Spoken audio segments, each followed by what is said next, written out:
The sound of books scattering across the marble floor was like gunfire in the silence of the library.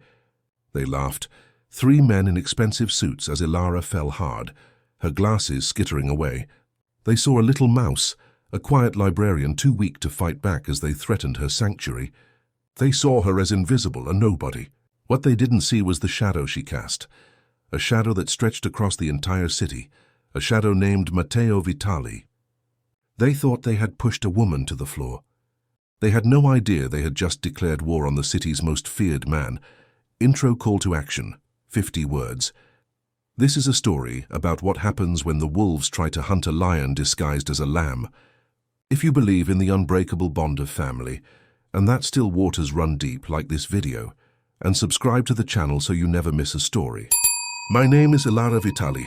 For the past 6 years, my world has been defined by the Dewey Decimal System, the smell of aging paper, and the sacred, dusty silence of the West End Public Library. At 28, my life is a quiet one. I live in a small apartment, filled with more books than furniture. I drink tea and I know the names of the homeless regulars who come in for warmth. This is the life I chose. It's my fortress of peace, built to keep the other half of my life at bay. You see, Vitali is not a name you speak lightly in this city. I am the quiet librarian. My older brother Matteo is something else. After our parents died, Matteo took a different path. While I found solace in history, he decided to make it. He stepped into the vacuum our father left. But where our father was a man of business, Matteo became a man of power. They call him the Ghost. He's a myth whispered in boardrooms and back alleys, a man who doesn't own buildings but owns the people in them. He is the city's most feared gang leader, a cold, precise phantom who controls the ports, the unions, and the shadows. He and I are night and day. He lives in a penthouse of glass and steel. I live in a 3rd-floor walk-up. He moves in a world of violence and unspoken threats. I move in a world of whispered shhs. He wants me safe, insulated, and completely separate from his life. And I want that too. I love the brother who used to read to me, the boy who taught me to ride a bike. I am terrified of the man he has become. I'm Elara, the librarian. That is all I ever want to be. It happened on a cold, rainy Tuesday. The library was nearly empty, just me and a few regulars. The heavy oak doors swung open, and 3 men walked in, tracking mud on the polished floor. They weren't here to read. Their suits were too expensive, their voices too loud. The man in the lead was Thorne, a predatory developer known for tearing down community landmarks to build luxury condos. He had been trying to get his hands on our historic building for months. "Miss Vitali," he said, not bothering to pronounce my name correctly. He leaned against my desk, smelling of expensive cologne and arrogance. "We've made a final offer to the city. It's generous. But you and your little Save the Library committee keep filing petitions." "It's time to stop." I stood up, my hands trembling slightly. "Mr. Thorne, this library is a protected landmark and a vital community center. It is not for sale," he laughed, a sharp, unpleasant sound. His 2 associates smirked behind him. "You're a mouse, little librarian. You don't get to decide." He stepped closer, invading my space. "You're going to withdraw the petitions. You're going to take the community buyout, or you'll find yourself out of a job. And maybe this pretty little building has an accidental fire." "No," I said, my voice quiet but firm. "I won't let you." His face hardened. Wrong answer. He didn't punch me. He did something more humiliating. He shoved me hard. I wasn't prepared. I stumbled backward over a book cart, collapsing onto the cold floor. Books scattered around me like fallen leaves. The men laughed. "Think about it," Thorne sneered, straightening his tie. They turned and walked out, leaving me on the floor, my dignity shattered. I didn't file a police report. What was the point? Thorne owned the police. He was untouchable. I just cleaned up the books, my hands shaking with a mixture of fear and rage. I locked up the library and walked home, the bruise on my shoulder already turning a deep, angry purple. I lived in constant, low-grade fear of Matteo finding out. This was my world, my fight. If I told him, he would unleash his world on mine, and I couldn't bear the thought. He sent me money through a family trust fund, and I pretended it was legitimate. We had an unspoken agreement. I stayed in my world and he stayed in his. I was in my kitchen trying to put ice on my shoulder when he used his key. The lock clicked and the door opened. Matteo never knocked. He stood in the doorway, a stark shadow in his perfectly tailored black suit. He's not a large man, but his presence sucks the air out of a room. His dark eyes scanned me, and I saw them narrow. I tried to pull my sweater back down, but it was too late. He saw the bruise. His voice was terrifyingly calm. "Who?" "It's nothing, Matteo," I lied, my voice weak. I was clumsy. I fell at work. He didn't move. He just watched me. "Don't lie to me, Elara, not about this." He stepped inside, his gaze sweeping over my tiny apartment before landing back on me. He looked at my trembling hands, my pale face. "Who touched you?" The lie died in my throat. I couldn't meet his eyes. "Marcus Thorne. A developer. He wants the library. He pushed me." Matteo's face became a mask of absolute stillness. It was the face he wore when he was about to end someone's career. Or their life. He didn't rage. He didn't yell. He simply absorbed the information. He gently touched my chin, forcing me to look at him. "He put his hands on you." It wasn't a question. "Matteo, please," I whispered. "Don't. This is my problem. I'll handle it. I'll file a report." "A report," he said, the words flat. "Yes, you do that." He turned. "I have a meeting." "Matteo," I called out, desperate. "Promise me you won't do anything.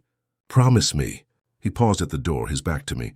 "I promise that he won't touch you or your library ever again." He left, closing the door with a soft final click.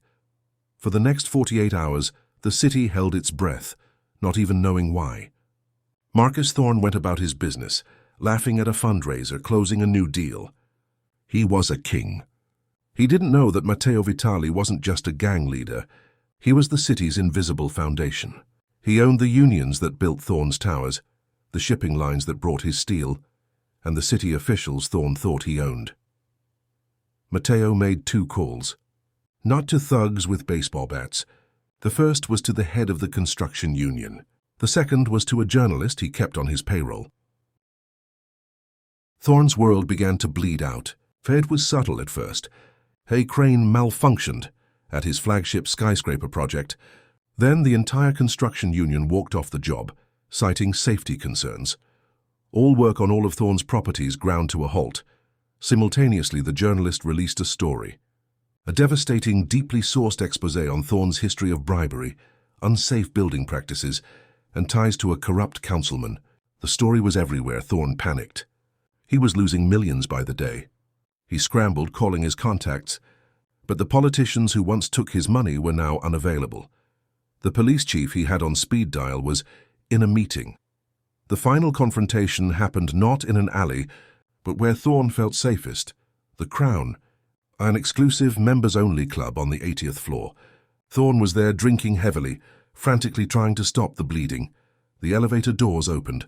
Matteo Vitali walked in. The room, filled with the city's elite, fell silent. People didn't see Matteo Vitali. He was a rumor.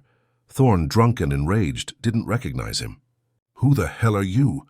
"This is a private club. Get out." Matteo walked calmly to Thorne's table. His 2 bodyguards, ever present and silent as statues, remained by the elevator. Matteo sat down uninvited. "Mr. Thorne," Matteo said, his voice a soft rumble, "you are having a very bad week. Do you know who I am?" Thorne blustered. "I do," Matteo replied, placing a small folded newspaper on the table. It was the article. "Are you the man whose entire empire is leveraged on projects that are no longer being built? You are the man whose stock just became worthless. You are the man who in about 5 minutes is going to be arrested for fraud and racketeering." Thorne's face went white. Who are you?" "My name is Matteo Vitali." The color drained completely from Thorne's face. He knew the name. Everyone knew the name. I don't understand. I've never done business with you. What did I do to you?" Matteo leaned in, his eyes as cold as the grave. "You went to the West End Public Library on Tuesday, and you shoved my sister." Thorne's jaw dropped. The arrogance, the power, it all evaporated. He was truly a mouse, and he just realized he was in a cage with a viper. The librarian. "The librarian? That's your sister?" "You thought you were a wolf," Matteo said, standing up. "You just learned you're in a forest that belongs to me. You put your hands on the one thing I protect. You didn't just push her. You signed your own death warrant. But I'm not going to kill you, Marcus. I'm going to let you live. You're going to live to see every asset seized, every account frozen, and every friend you have abandon you. You'll live, knowing you lost it all, because you couldn't be polite. As Matteo turned to leave, the doors of the club burst open and 2 federal agents walked in. "Marcus Thorne, you're under arrest." The fall of Marcus Thorne was the biggest story of the year. His empire crumbled into dust, his associates turning on him to save themselves. The city was stunned that a man so powerful could be dismantled so quickly. The media celebrated the anonymous tip that had brought him down. For the 2 men who had been with Thorne, their fate was quieter. One was fired from his high-paying law firm for conduct unbecoming. The other's trendy downtown restaurant was shut down by the health department for a sudden, insurmountable list of violations. They were broken, terrified, and understood the message. They had angered something ancient and powerful. They realized the power they worshipped, money, was just a tool. True power was invisible, and it belonged to the ghost. I watched the news on my small TV, seeing Thorne led away in handcuffs. I should have felt victorious. I should have felt that justice was served. But I felt cold. I knew this was Matteo's work. It was too clean, too total. He hadn't used a gun. He had used a ledger and a phone. He had destroyed a man's life as easily as I would check out a book. When he came to my apartment a week later, I was waiting. He brought me pastries from my favorite bakery, as if it were any other Sunday. "He's in prison," I said, not looking at him. "Yes," Matteo replied, placing the box on my counter. "You ruined him. You ruined all of them." "I protected you," he said simply, as if stating a fact of nature. "This isn't protection." I finally turned, my voice rising. This is destruction, Matteo. I wanted him to be stopped, not erased. You used a cannon to kill a mosquito." "He wasn't a mosquito, Elara," Matteo said, his own voice hardening for the first time. "He was a cancer. He put his hands on you. He threatened your life, your home. He would have torn down that library. He was a bully who only understood one thing, power. So I showed him a greater power. My power is in those books." I gestured around.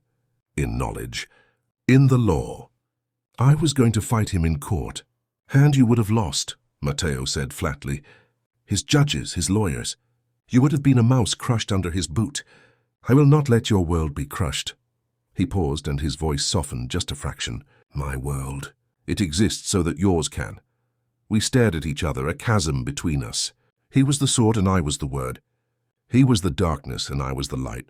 And for the first time I realized we weren't opposites. We were 2 halves of the same whole. He was the wall that kept the monsters out, so I could live in my sanctuary.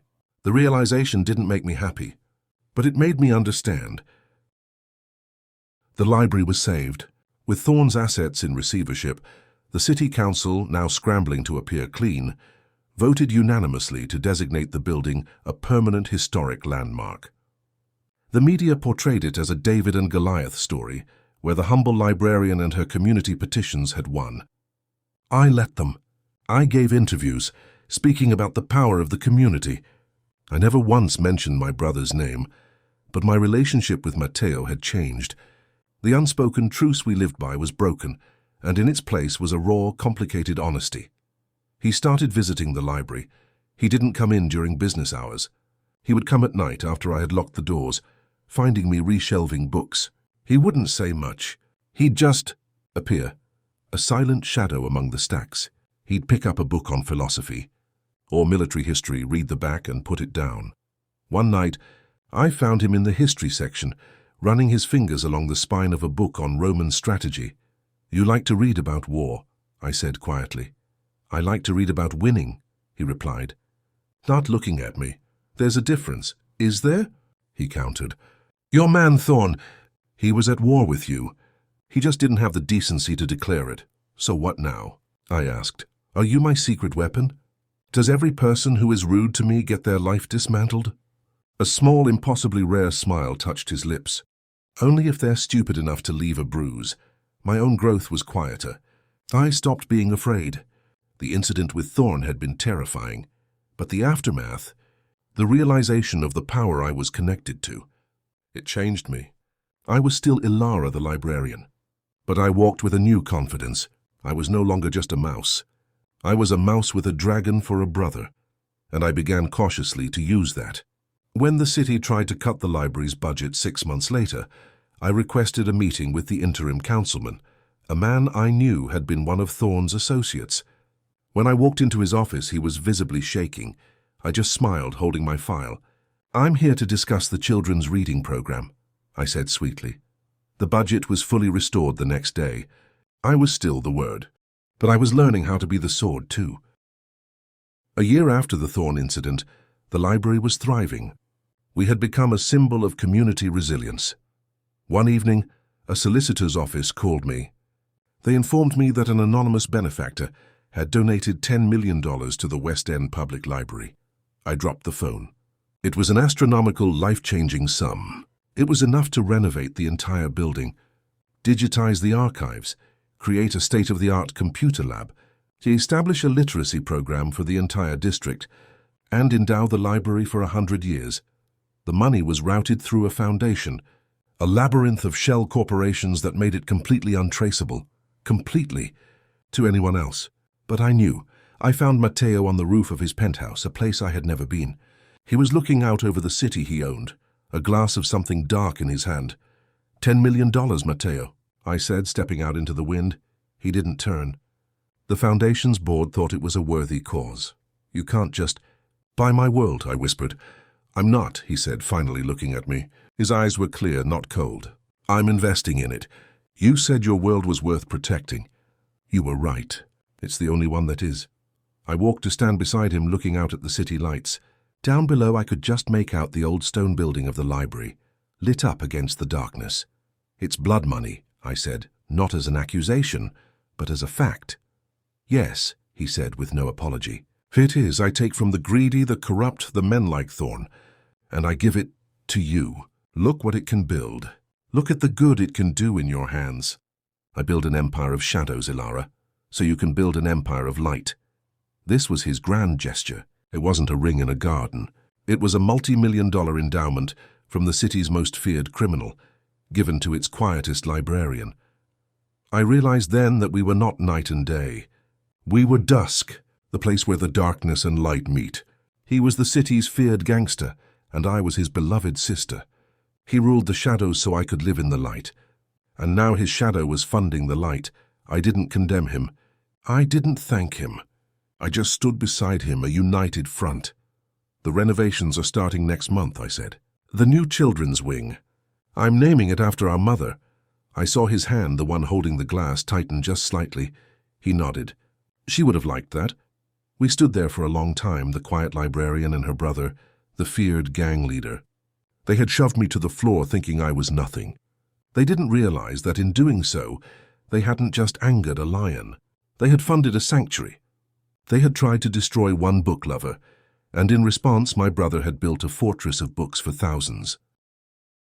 Never ever underestimate the quiet ones. The world is full of people who seem invisible, but they are often connected to a strength you cannot possibly comprehend. Family is not always about what is spoken. It's about what is protected at any and all costs. Sometimes the most powerful protector isn't a knight in shining armor, but a ghost in a dark suit. If this story about the unshakable bond between a brother and sister touched your heart, make sure to like, subscribe, and share it with someone who believes that true strength often lies in silence.